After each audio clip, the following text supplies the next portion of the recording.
Welcome to Meathead Test Kitchen, where food and fitness come to hang out.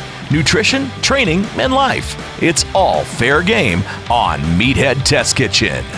Today on the show, an interview I've been waiting for a while. One of my personal heroes, someone I have followed on Instagram for a while, many years now at this point. Stacy Bama Burr. Girl, how are you today? I'm doing great. How are you guys? We're good. So tell us a little bit about yourself. If listeners aren't familiar with who you are, we'll get to the really cool, exciting stuff that you've been doing recently in a minute. But tell us a little bit about yourself. How'd you get into athletics and your progress and your evolution as an athlete? Oh man, let's see. Well, I came out the womb in 1991, I believe, and that was when the greatness entered the world. But I don't know. I grew up in South Carolina, so I'm from a family where physical labor is kind of just part of the duty, right? So I grew up doing a lot of things outside working, just physical stuff. And then I realized, when I stepped into a gym, and I think 2006 or 7, I stepped into a gym and I was like, wow, this lifting weights thing is kind of cool. And I'm already good at it because I was already good at work, at physical work, right? So I was like, oh, you just put the weights on and stand up with it. This isn't nearly as hard as what I've been doing for my entire life. So I kind of fell in love with it. And I fell in love with just training. The fact that I could go into the gym and there was nobody there to tell me what to do or how to do anything. I could just make my own plan. And if I wanted to curl in the squat rack, guess what? I could do it, right? Even if it wasn't correct, there's nobody that's telling you what you have to do. And even at a young age, I kind of realized that being told what to do and trying to fit into a certain mold, it wasn't really what I was destined for, I guess. I've never felt exactly at home in that situation. So the first place I ever felt at home was in the gym. And so in a gym situation, that was like 2006, 2007. Then I continued to go on and I played college softball at Coker College in Hartsville, South Carolina. I really loved it. It was fantastic. And I've always been super competitive at everything. It's been one of my things. I think I get it from my dad. He's always just egging me on about everything. Right. And so I needed this competitive, after I got done with college, like a lot of athletes do, now who am I? What is my identity? And this is actually something that even now it's started to make a lot more sense because a lot of us connect our identity to what we've done as an athlete or anything like that. Yep. But I definitely felt that when I graduated from college and I was like, okay, I feel lost. Like I used to be this super, dare I say, cocky, confident individual, and now I just feel like what do I do with my hands? So I continued to train, but I started training with a group of bodybuilders, older bodybuilders, just the people that would come in there every single morning, rain or shine, right? It wasn't the people that were my age because they were just hit or miss. You'd have a training partner for a couple of days and they'd fall off. But it was my group of guys that were about 50, 60 years old, still coming in the gym. They didn't have anything better to do with their days, so that was who I hung out with. And they finally said, hey, you're pretty strong for a girl, which obviously infuriated me. Yes. And I was like, oh, I'm strong for a girl, you say? But they were like, you should power lift. Have you ever thought about it? And it was something I had never even heard of at that time. This was probably 2000, and it was after I graduated from Coker, so 2014. Powerlifting wasn't really on the scene then. It wasn't a big sport. And I was like, I've never heard of this thing. But since you basically challenged me and said I was strong for a girl, right? I'm about to do this and I'm about to beat everybody, right? Yeah, that was thrown. 100% my motivation going into this was, okay, watch this, right? And so I did it, and I did my first competition in 2014. That was the first time I got involved with powerlifting specifically, and I loved it. I totaled 810, which was pretty good at the time for, a brand new. I had no idea what I was doing. I made so many mistakes, just, newbie things. But once I started doing that, I was like, if this is how good I am without trying really, I was like, let's see what I can do here, And so I made it pretty much my mission from then. Once I got done with my first meet, I loved it because I loved that competitive nature. It was something that had kind of went dormant in me when I got done playing college ball, but I found it again. And I also found it was 10 times more powerful when it was like an individual sport, right? Because playing team sports, it's always, team lead, I was a catcher, I'd be calling the shots for the most part. But there's only so much you can do. You can hit a home run, but if we're down by 4, it's still not going to do the job. So for me, it was like, wow, if I do this work in the gym, me personally, if I follow this meal plan, if I do these things, I can make this outcome immediately reflect that. And to me, that was just like a whole new opportunity for me, that I found this just complete next level of competition in myself. And that was where it all started. And here today, I stand with 4 all-time world records, and my best total is 14:35 at 148. And we went from 8:10 to 14:35, and the amount of time it took to do that, it was time, dedication. I just really decided, hey, this is what I'm going to do, and I stuck with it. So here I am. I totally buried the lead. By the way, Stacy's a world record holder, the first ever world record holder we've had on the podcast. So for people that don't understand what a Wilks score is, I've tried to explain it to people before, and they still don't get it. It's like an equalizer, basically, is how I explain it to people. But will you break down what the Wilks score actually means and how yours compares to, say, like a 600-pound dude that's powerlifting? Okay, well, it's the Wilks score is one of those things. It's like a common denominator, right? It's basically to take your weight lifted in pounds based on your body weight. There's a lot of calculations in between that, honestly, I'm not your girl for. I type it into the calculator and it tells me, but it's a pound for pound. So basically, because when you're saying I'm a 148-pound female, you can't stack that the same as like, okay, there's no way that I could lift the same amount of weight as a 300-pound man or a 300-pound woman. So it really just is like a equalizer between all the things. They have Wilks, they have dots, they have Glossbrenner. There's several different calculations or whatever. But previously, for the past probably at least 5-6 years, Wilks has been like the primary, like the number one equalizer across the board. Dots is actually coming across now as one of the more predominant ones, because there is a little bit of variance in it, right? You can't say, there's always going to be just, well, it's skewed a little bit to this direction or that direction, but it's the thing that we have to say, okay, well, this is how everybody stacks up, male, female, little, big, 141 or a, 198. It's all the same basically with a Wilks score, dot score, anything like that. And that's what I love about powerlifting, because it doesn't matter if you're male or female. It doesn't matter your weight class. Like, if you're good, you're good. And this is why. So that's really cool. I think that that's one reason why I totally interrupted you, but that's one reason why I love powerlifting, was because originally I started training and I fell in love with training, right? It wasn't necessarily powerlifting or bodybuilding, anything like that. I just loved being in the gym. And then, so I looked at bodybuilding. Because that was what I knew more so. I'd seen bodybuilders before and I'd read magazines. That's how I first got into training, was reading, right? I'd see the magazines in the stores and I'd just sit there and just read, look at exercises. But with bodybuilding, I felt like if I did that, I could follow a plan. I could do everything for 12 weeks, 15 weeks. And I'm talking about everything. Like when I say every single rep, every single meal, and I could still get on the stage and I could not be what the judge was looking for. And to me, that was kind of like a really, I don't know, it hurt my feelings a little bit to think that I have put all this effort into this and still I'm not what this person's looking for. So I don't win, or I don't get the outcome.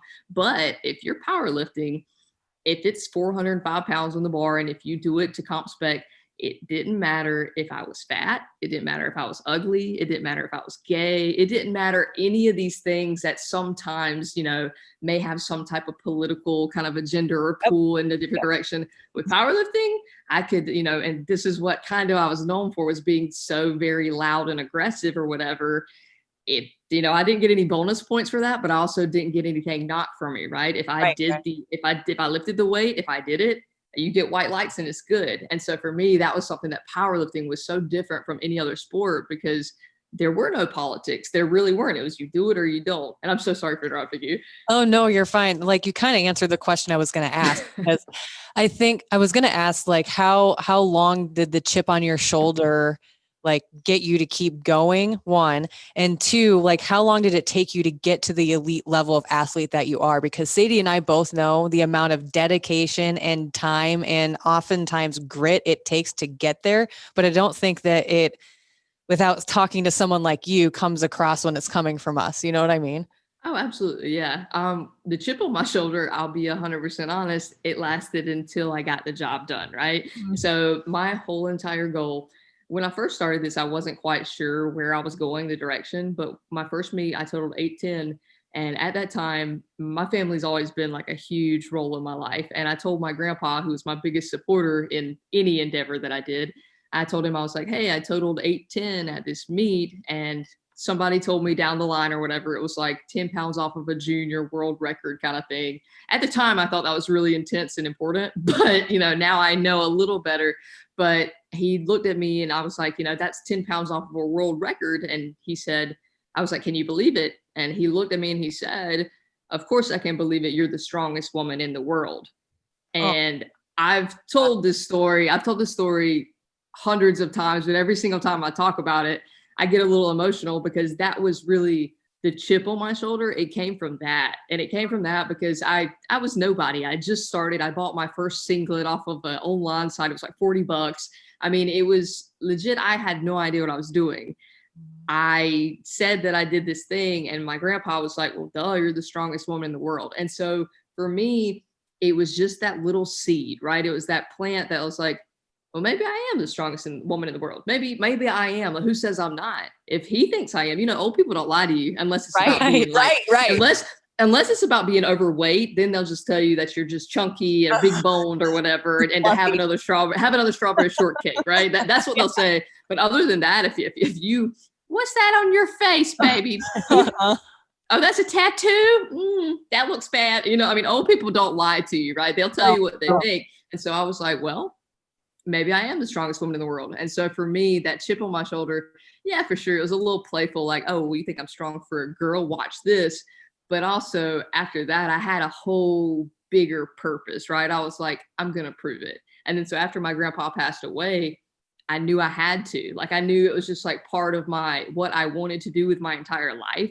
And so when I say that, some people don't really think about what that means in scope, right? Because so many people out there talk about, like what you say, you can't really actualize what that means to dedicate your whole life to something until you've talked to someone who's actually done it, right? Right.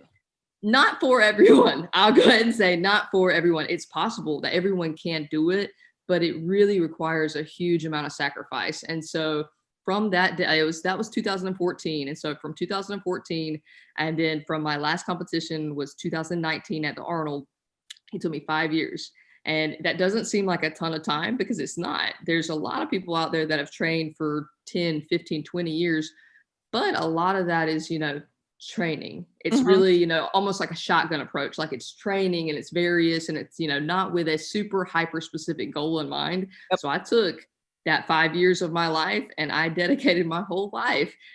What time I went to bed, what time I went to sleep, how much water I drank, every single meal that I, ate was calculated, regimented. And if I couldn't, go to a social gathering because I had to bench press, I didn't have very many friends. I sacrificed a lot. I had my house and then I had my separate gym space because I started getting kicked out of gyms because lo and behold, I'm not everybody's taste and flavor, right? So I was too loud, I was too aggressive, and I had to tone it down or I had to go. So out there, because toning it down is no fun. Who needs to tone it down? I mean, a lot of my just, complete honesty and vulnerability, a lot of my how I would train and whatnot, it would come from where I was at mentally, right? It would come from where I was at emotionally. And that was my only outlet that I ever felt like I could actually be myself. And so there's a lot of, little bits and pieces of mental illness that is scattered throughout my training. And I don't try to deny that at all. I really don't. But the idea of toning that down, that would have had an even worse negative effect on me because it wouldn't have been my outlet, right? If I had to kind of control and harness who I was, that wasn't going to move the weight. That wasn't going to get the job done in a lot of situations. And it sounds completely dramatic. I totally get it. But when you tread that line of like the complete hyper elite level, there's going to be a little bit of stuff that doesn't necessarily make a ton of sense. But then again, it does, right? Yeah, absolutely.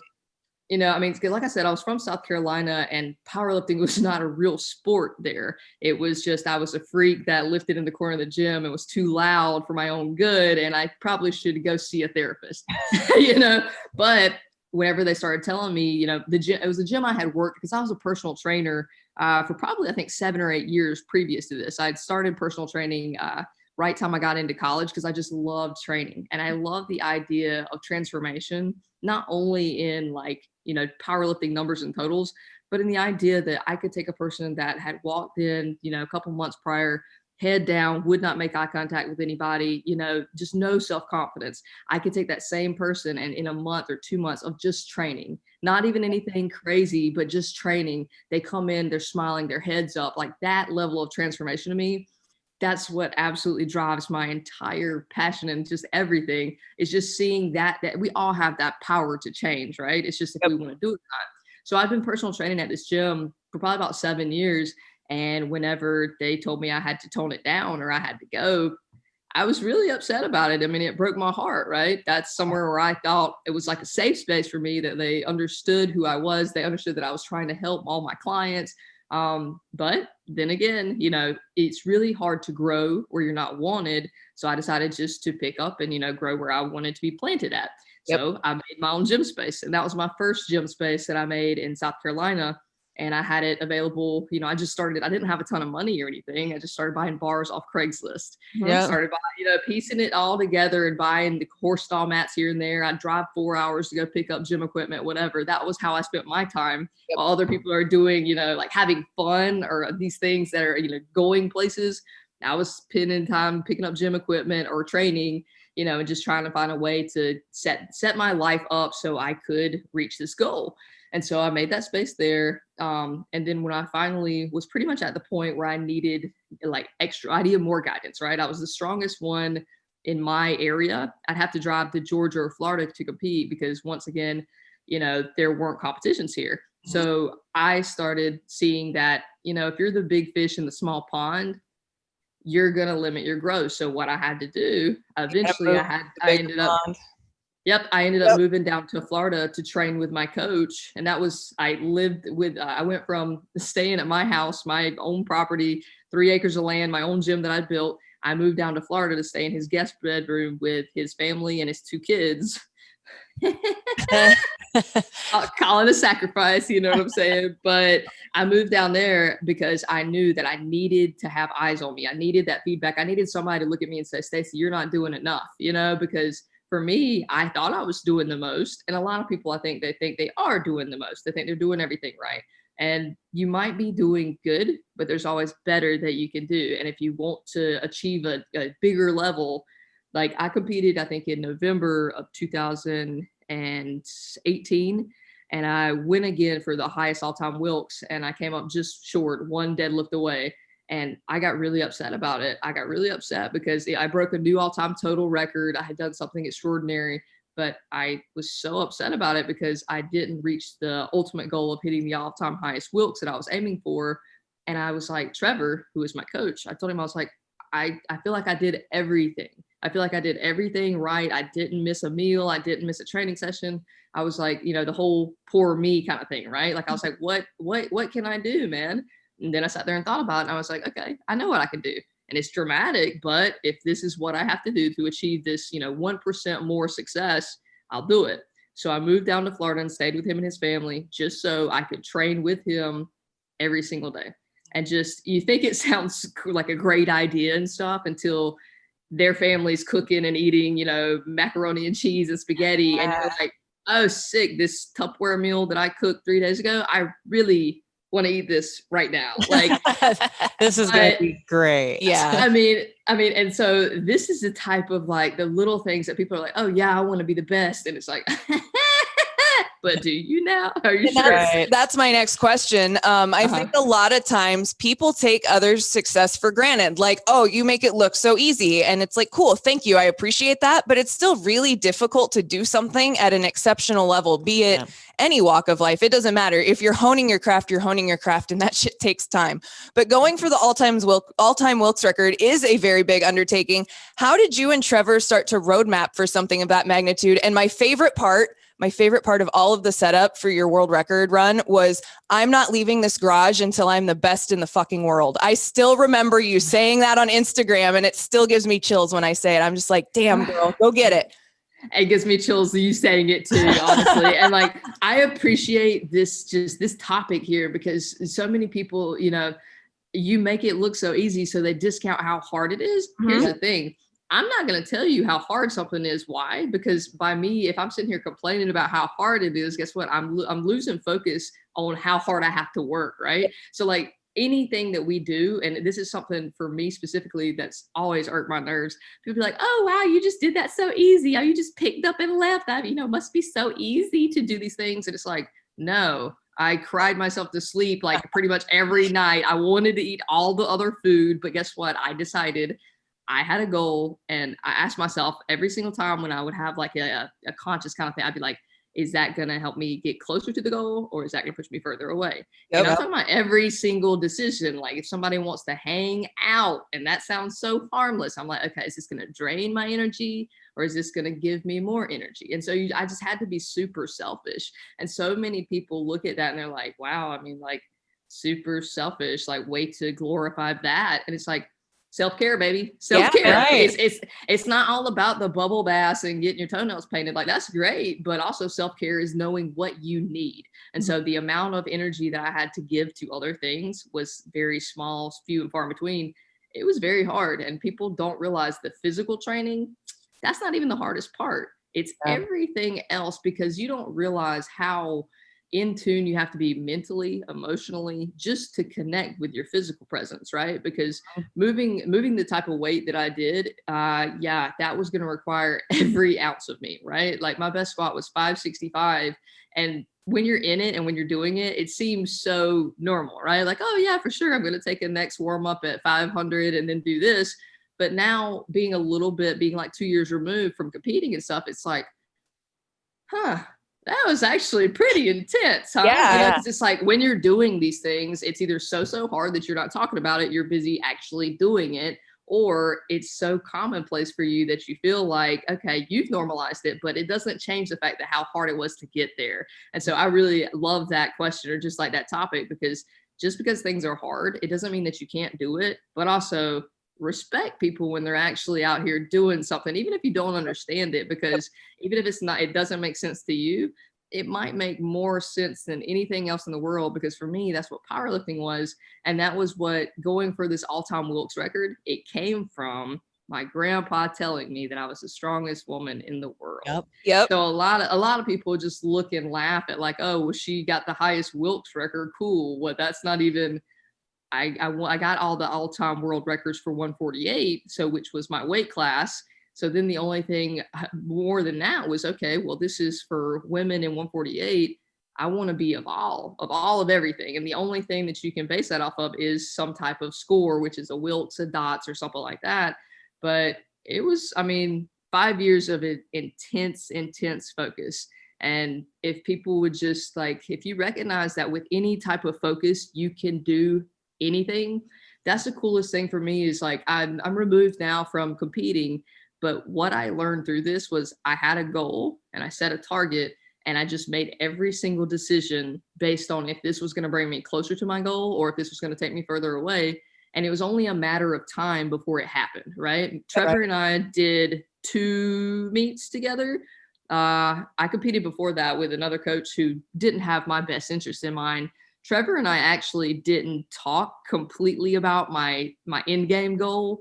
I just knew it was going to be secondary to the process, right? Because I never wanted to say, Trevor, I want to squat this number, I want to do this. I just wanted to work as hard as I possibly could to get as strong as I possibly could. And I knew the in-game result would be what I wanted, but it was kind of hard for me to tell him, if that makes sense, because a lot of this sounds a little far-fetched, and I really understand that because I lived it, right? And so telling somebody that how important something is to you, and then they might not even understand, or they might laugh it off, oh, whatever. But there was a meet that the one that I said I had the last deadlift was the one that I missed the last deadlift in, so I came up a little bit short, and then I had to do the Arnold.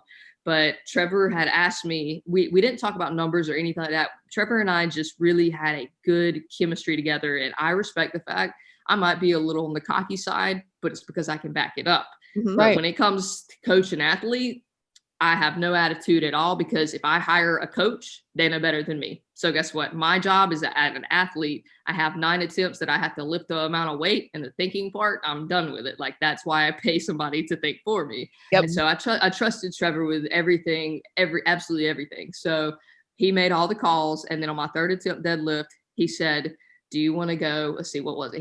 He said, do you want to go for the safe bet and just break 1400? It wouldn't have been enough for the all-time Wilks. He said, or do you want to go for all of it? And I looked at him and I was just like seething, right? I was like, I didn't come here for any less, you know? And so he was like, okay.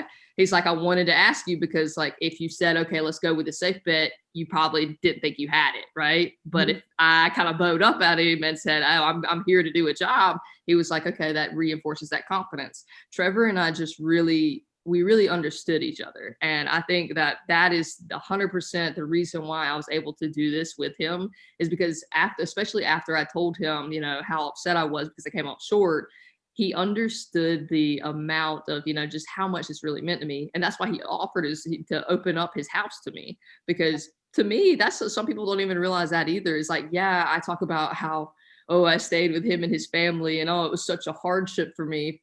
But I got to say thank you, because I appreciate the fact that he opened his doors to me to open up his house because he believed in me, right? Because that's awesome. He knew that if I did this, it would give me what I wanted. And so, I mean, that to me is just, I'm so thankful and grateful for that, and for him just all around, because he's a wonderful guy. So if you guys don't follow him online, or, you know, Jackie Strength, yes, the best in the world outside of me, you know what I'm saying? But we actually talked about on like a previous episode, like the importance of like discipline versus motivation. And you kind of touched on that with your last question, or the answer to the last question. But can you talk about the difference and how it applies to training and just life in general? Because I think that that's an important thing to like reinstill in people, because sometimes it's difficult to understand. Oh, absolutely. And I still, even now, is like, I've taken a hiatus from competing and everything because I did what I wanted to do. Now I'm more focused on motivational speaking, right? And like taking that idea of creating, you know, transforming yourself in that potential you have. But I don't even like calling myself a motivational speaker, because motivation's not real, right? And I'm a person that's saying this, and I did great things, right? I did great things. I took 5 years, and every single day I shoveled the crap. But guess what? I wasn't always happy about it. There were some days when I would just wake up mad because I'm like, you know what I'm going to do today? I'm going to do my mobility 3 times. I'm going to eat chicken and rice like 4 times. I'm going to go to sleep at 8 o'clock in the nighttime. I'm not going to talk to anybody because I'm trying to recharge. I was not motivated, you know, like, yeah, for sure. Whenever you commit to a new goal, I feel sure in 2014, when I was like, I'm going to be the best in the world, I feel sure that little bit of chip on my shoulder and this is something new, that feels good. It's exhilarating. You have a little bit of a rush, right? But if you're waiting on that little bit of a rush, if you're waiting on that motivation, it's not going to be there every single day, and you're going to have to still put in the work every single day. And so when people use the excuse that, I'm just not motivated, I need to find that motivation. This is where motivation is the stimulus that can really get you, okay, now I'm looking for something to do. I'm looking for somewhere to carry this energy to.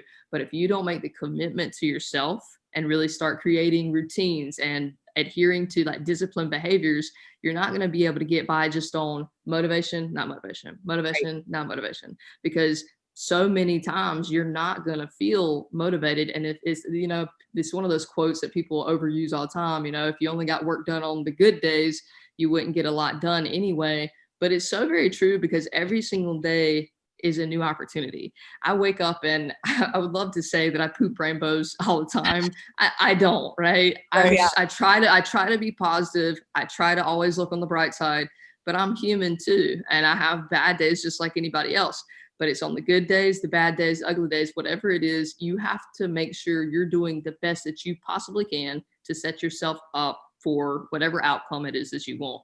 And so I normally do this kind of thing. I like schedule my days. I structure my days. And that's not motivation. That's discipline. Yep. And so the difference between the two, I feel like motivation is almost like an explosive kind of behavior. Like it's really hard, really fast. And you can go pretty far with it until you can't, right? So pretty much what we have to rely on is the slow twitch kind of stuff. We got to do the long, steady game, because you have to just keep putting in work every single day, because it's just like an investment. It's just changing the jar, and it continually adds up and adds up. And if we just one day put $100 bill in and that's our motivation, then for the next months, when we don't put anything else in, we're not accumulating any kind of value. If we just keep putting a little bit in, and I try to tell people too, you don't have to be 100% to still bring your best, right? And that's something that was taught to me a long time ago, just that country strong mentality kind of thing or whatever. It's like, bring your best. And if you do your absolute very best, nobody else can really say anything about it. And so some days your best is 110%, go all in. But some days, say something's happened in your life and you're not on your top of your game, you might only have 60% to give, but you got to give your 60% regardless, because that's your best. And so as long as you are continually working towards something, the idea of motivation is really goes into the back part of your mind, because you're so focused on the other things that you need to be doing in your life. And I know that some of my behaviors are almost a little touch manic, a little touch on the opposite end of being too proactive with things, but it's almost a coping mechanism for me to keep balanced out and stuff, because you just really have to figure out what you want. You have to figure out what the goal is. And then most of the time, the motivation is just not being there, right? Because if you're living in a life, if it's a relationship, if it's, in a place that you don't want to be in, any of these kind of things, if you're living and you're unhappy, that really is the only motivation that you need, because you're not being your best there. But most of the time we frame it in our minds so it makes sense to us and we can rationalize and stuff. But this is why motivation is not even real, because we'll rationalize that we need the motivation. That's why we can't do the things. We just need to start putting forth the effort into whatever it is that you want, and you'll manifest in your life. Thank you for coming to my TED Talk. Yeah, that was like beautiful. Yeah, that was perfect. TLDR, just do the damn thing. Right. Is it that you can or that you won't? Yeah. Which one is it? For real. We talk about that a lot. Like, I'm like, motivation is great and all, and it's lovely and it sounds sexy and all that jazz. And that's what people always say. Like, if I had $1 for real, every time somebody has a question about their fitness journey and they're like, oh, motivation, it's always motivation. And I'm just like, I can't say fuck motivation, but motivation really only gets you like the first month in this whole journey, I feel like, or even the first 3 weeks. Like, it gets you day one. Yeah. It gets you through your first workout. And then after that, it's like, okay, I'm sore. I know I need to work out. Should I go work out? The answer is yes. You should go work out. You should. Always. Like when you're sitting on the couch with, your delayed soreness from the first time you trained legs in like 5 years, there's no motivation in the world that's going to get you there. I'm sorry. It's just, okay, I said I was going to do this, so I'm going to follow through. Yep. And people now don't get this though. They look for this motivation because like nobody follows through. Like if somebody says, for me, I don't know. I just always, if I say I'm going to do something, trust and believe it's done. It's already done. And so that's the type of character that I want. If I say something, people are just like, okay, well, let's wait. It's going to be done. And so that's the way I am in my relationships. That's the way I am in everything. And that's what I want people to know me as. Like, she actually does what she says she's going to do. Yeah. And nobody else values that anymore, apparently, because we need motivation. We live in this weird instant gratification kind of a world now. And I don't think that it's made people flaky on purpose, but it has kind of made people flaky. Yeah. Like really a lot flaky. Honestly, sometimes. Like my 2020 intention for myself was to be more that person. Like if I say I'm going to do it, I'm going to fucking do it. Yeah. And I think that that's the only thing that like, because there's so much shit that happened in 2020 that has carried over to now 2021 where I could have made excuses, but it's like, I always bring that. That's why I brought it up in the last episode. Like, is it that I can't do it or that I don't want to do it? Because there is a difference. They're not mutually exclusive. Yeah. And it was like going up and showing up for myself on the days I didn't want to that kept me going. Because then it was like, shit, I did it. Even though I had the 60% that Bama brought up, Like, I love when people are like, oh, I couldn't get a workout in today. And I'm like, Sausha went and worked out in a 17-degree storage unit this morning with no heat and no lights. What's your excuse? Like you can watch 3 episodes on Netflix, though. Yeah, you could. You could watch 3 episodes. Oh, my God. When people, I didn't have the time. Oh, no. Wrong. You didn't make the time. Like, it wasn't a priority for you. And, like, saying that sucks, right? Saying, oh, I didn't do what I said I was was going to do. That sucks. So we don't want to say that, but that's what you need to say, because it shows you, it brings you up on your bull crap, right? Because this is one thing. I'm a coach. I have a training company. I love all of my athletes. They are the bomb. Bama Brick Squad Training. If you guys are interested and you're serious, give me holla at your girl. But so many people say, oh, well, I just didn't have the time today. But I've got moms that work 3 different jobs, have 3 different kids. And like, I have so many people that don't make excuses. And I am one that I never make excuses, right? Oh, your leg's broke? Well, you got another one. Okay. I mean, just, I'm reasonable, right? But I can cipher through, excuses. We all have a million of them. Like, I could make 20 excuses right now for why I didn't want to podcast with you guys, or why I don't want to work out today, because it's going to be hard, because I'm going to have to adjust, like blah, blah, blah. But it's up to you. Is this the goal that I want? Is what I'm doing right now getting me closer, or is it taking me further away? And if you have, I just podcasted about like accountability. If you recognize that you have made a commitment to yourself, that's the number one most important commitment that you have. And if that doesn't mean anything to you, then that goes into the whole, what you were talking about, people being flaky, people being, they want things so instant, like instant gratification, that if you're not willing to even commit to yourself for one workout or for one session or whatever it is, you don't want what you say you want. You really need to do some internal work. I mean, you said something and it was like the 2020 brought up a lot of things, right? Like, it's just like one of those 2020, 100% hardest year of my life. But I will just go ahead on record and say 2020 was the best year of my life. And like, not financially speaking, absolutely not. But from a like mental, emotional stuff, that like, hey, there's some things about me that I should probably address, like boundary setting, like what is actually good for me, doing the things that I want to do, like even if I'm scared to do it, right? And so I don't know, for me, 2020 really opened up my eyes a lot for how I'm actually taking care of myself and what I'm doing in my life to basically benefit me. Because we do a lot of things sometimes and we think we need motivation or we think we need all this, but most of the time we just really need to see what we want and gain some clarity of that. Because if you really want to do something, it seems to be a little easier when you really want it, right? Yeah. Right. Yeah. We talked about that last week too. Like, we talked about like coming from a place of positivity versus negativity, and how if you come out with venom, it's never going to work. And we also talked about, if you don't respect yourself, no one on this damn planet is ever going to respect you either. Like, that is one of the most important things I think I have learned from my own fitness journey over the last almost 6 years, is that you need to respect yourself, because you are a damn god. You just don't know it yet. Right. Like, treat yourself like the god or goddess that you are.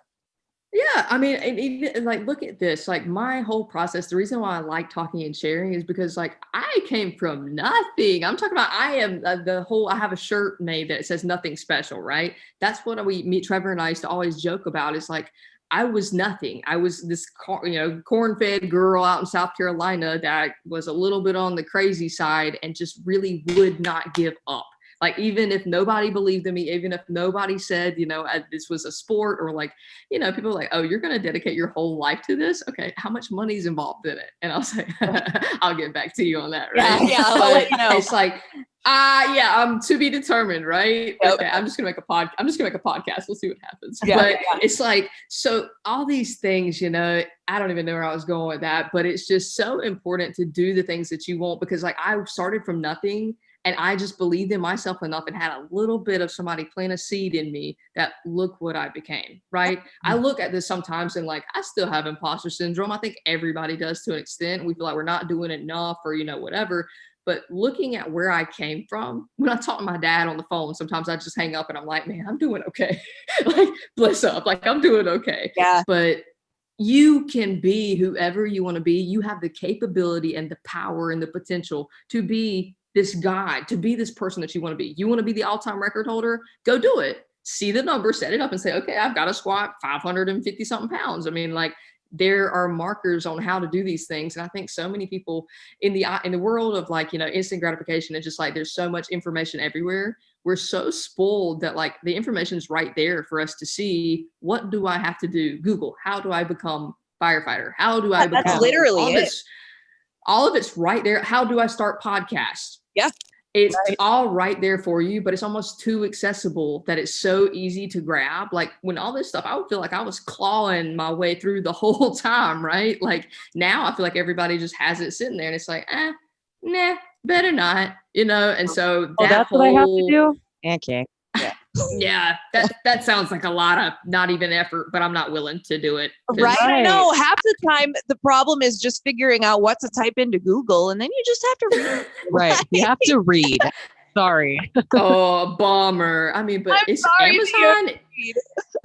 Dude, Amazon is a game changer. Like, I'm not even trying to like gas up big business or anything here, but like you type in black chair or whatever it is, you're like, that's exactly what I wanted. I don't even have to leave my house. That's exactly what I wanted. And that's all you have to do basically with whatever your career is, whatever the thing that you want to do, start a small business. Like, y'all think I knew how to make an LLC or how to do any of this stuff? Google, right? Yeah. It's not that complicated. It's not that hard. And that's the thing. The only reason why, like I did the thing that I said I was going to do basically so I could stand here on my podium and be like, hey guys, you can do it too. Yeah, I really can. And I try to tell people that, and I feel like sometimes they don't believe me, but it's like, no, if you focus on a thing, I mean, it has to have sometimes it has to kind of be a broad stroke, but if you focus, you can be amazed at what you can actually do. You are super, super busy these days. So we really, really appreciate that you joined us today. Tell us about some of your current projects. You've got Brick Squad going. You've got the podcast that you've mentioned already. What else are you up to? So my training company is Bama Brick Squad Training, and I have about 40 athletes. So I have athletes from all over the country. I just moved to Kyle, Texas. So I'm right outside of Austin, Texas, and I've got a ton of in-person clients there. So if you're in that area and you want to come train with me, I'll come yell at you for a little bit, but come check me out at Liberation Barbell Club. That's in Austin, Texas. My supplement company, Hyperion Sports Nutrition. We launched that last year and it was definitely a challenge, but we've got everything set up a little bit better this year, hopefully with, COVID and whatnot, and doing a lot of online stuff instead of the Arnold. So bigger online kind of events. So if you guys are interested in some intro workout, pre-workout or anything, I'll have to send you guys a little care package. We would love that. We would love that. I'll make sure I get you guys a care package, but you can use code BAMA10 at checkout if you want to check any of that out. And then the podcast is my absolute baby, and that's the Champion Mindset Podcast. And that's a podcast I think I started. It's been a little over a year ago, and I didn't know what it was when I first started it, but it's pretty much a personal development podcast. I just talk about whatever it is that I feel is necessary or feel that you guys could use a listen to. And it's been a really, really cool, transformative process, just getting some feedback and, putting positivity out there and just maybe being the click that the people need to say, oh, well, this is what I need to do to get to the next level. Yeah. 5-10 minutes, give it a listen. Any of my episodes, they're available on Spotify, iTunes, and wherever you get your podcasts. So we will put a link to that up in the show notes section at meatheadtestkitchen.com as well. And that is something really cool about your podcast. I'm going to stray from that for a second and talk about that.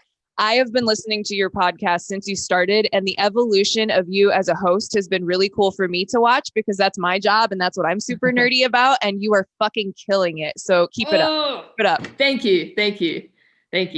I really appreciate that because, that's the thing is like, your first podcast is going to suck. Your first day in the gym is probably going to suck. Your first day at this new job is going to suck. All these things are going to suck, but it's just up to you to keep doing it. Right. And I think today's episode was episode 74. So I guess after 74 episodes, maybe I got a little bit better. Yeah. But that's what I hope that, biggest takeaway from anything that I talk about is that you can always be better. And I hope that, if you listen to something or see a picture of you from 3 years ago, whatever it is, maybe you've gotten a little bit better because you've been following your dreams, following your goals, and just get 1% better every day. Yep.